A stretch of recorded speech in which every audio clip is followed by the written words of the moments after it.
Seigneur, ta parole au quotidien nous nourrit et nous donne vie. Seigneur, ta parole au quotidien nous nourrit et nous donne vie. Lecture du livre des rois. Jéconias avait 18 ans lorsqu'il devint roi et régna 3 mois à Jérusalem. Sa mère s'appelait Néousta, fille d'Elnathan. Elle était de Jérusalem. Il fit ce qui est mal aux yeux du Seigneur, tout comme avait fait son père. En ce temps-là, les troupes de Nabuchodonosor, roi de Babylone, montèrent contre Jérusalem et la ville fut assiégée. Le roi de Babylone vint en personne attaquer la ville que son armée assiégeait.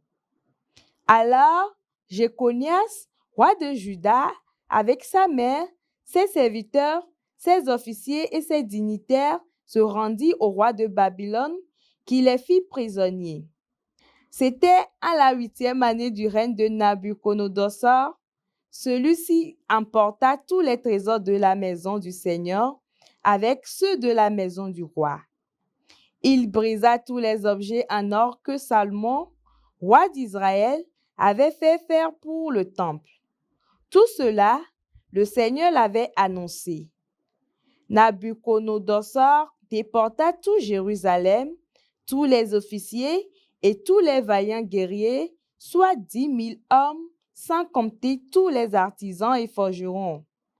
On ne laissa sur place que la population la plus pauvre.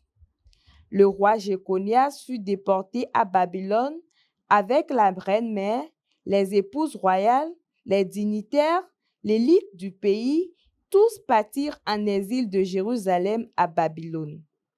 Tous les soldats, au nombre de 7 000, les artisans et les forgerons, au nombre de 1 000, tous ceux qui pouvaient combattre, furent déportés de Babylone par le roi Nabuchodonosor.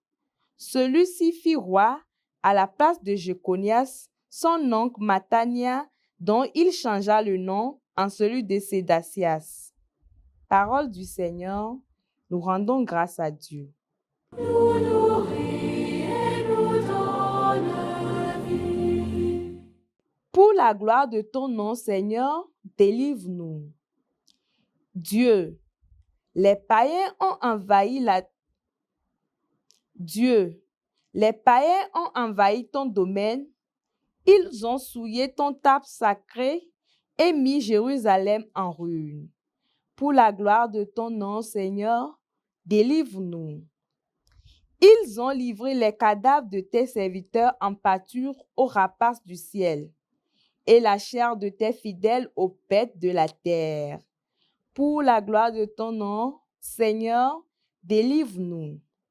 Ils ont versé le sang comme l'eau aux alentours de Jérusalem.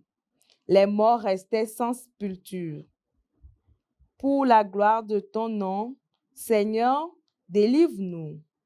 Nous sommes la risée des voisins, la fable et le jouet de l'entourage.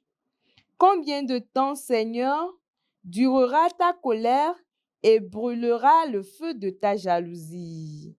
Pour la gloire de ton nom, Seigneur, délivre-nous. Ne retiens pas contre nous les péchés de nos ancêtres. Que nous vienne bientôt ta tendresse, car nous sommes à bout de force. Pour la gloire de ton nom, Seigneur, délivre-nous. Aide-nous, Dieu notre Sauveur. Pour la gloire de ton nom, délivre-nous. Efface nos fautes pour la cause de ton nom. Pour la gloire de ton nom, Seigneur, délivre-nous. Alléluia, Alléluia, Alléluia. Si quelqu'un m'aime, il gardera ma parole, dit le Seigneur. Mon Père l'aimera et nous viendrons vers lui. Alléluia, Alléluia,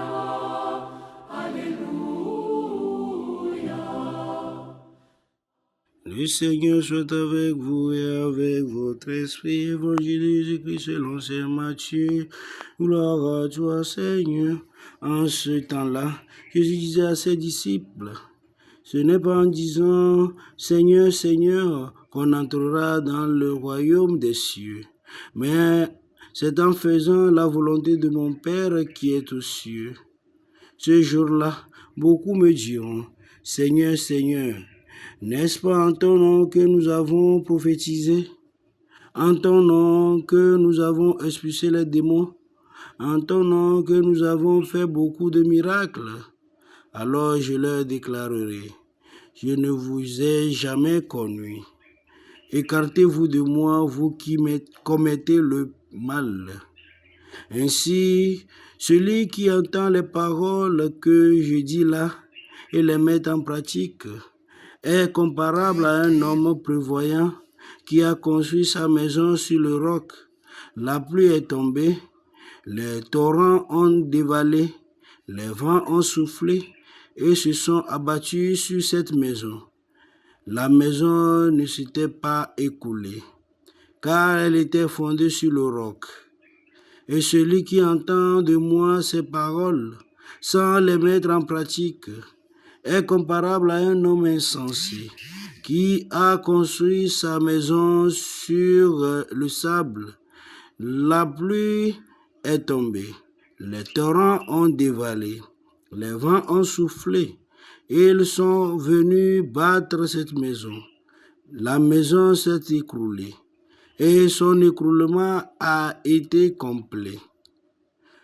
Lorsque Jésus eut terminé ce discours, les foules restèrent frappées de son enseignement, car il les enseignait en homme qui a autorité, et non pas comme leurs scribes. Acclamons la parole de Dieu. Louange à toi, Seigneur Jésus. Alléluia, Alléluia, Alléluia.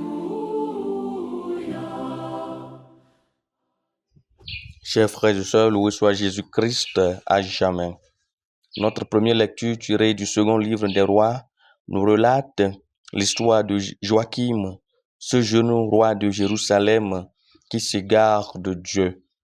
Oui, il fut emmené à captivité à Babylone par Nabuchodonosor parce qu'il fut du mal. Quand l'on s'éloigne de Dieu, tout s'écroule autour de nous.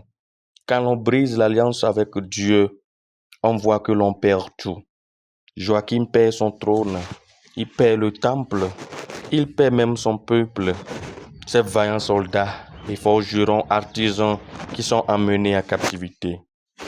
Après juste 3 mois de règne, Joachim commet le mal et nous voyons les conséquences du mal. Mais Dieu utilise l'exil comme purification parce qu'il est en train de préparer la reconstruction du peuple. La question est la suivante. Quelle attitude ou quelle habitude dans ma vie aujourd'hui m'éloigne de Dieu ou m'amène en captivité? Dans l'évangile, nous voyons Jésus qui conclut le sermon sur la montagne et il nous dit de ne pas être ceux qui suivent Jésus qui le suivent à peu près, ceux qui disent Seigneur, Seigneur, sans mettre sa parole en pratique, sans faire la volonté du Père. Il nous invite à être plutôt cette maison qui est bâtie sur le roc, qui tient au jour de l'épreuve, qui fait confiance au Seigneur. Les 2 maisons font face à la même pluie, mais la maison bâtie sur le roc tient à cause de la fondation qui est si profonde. Demandons la grâce de faire la volonté de Dieu, de chercher tous les jours de notre vie à mettre sa parole en pratique et de creuser plus profond nos maisons, de les bâtir sur le roc qui est Jésus même, maintenant et pour les siècles des siècles. Amen.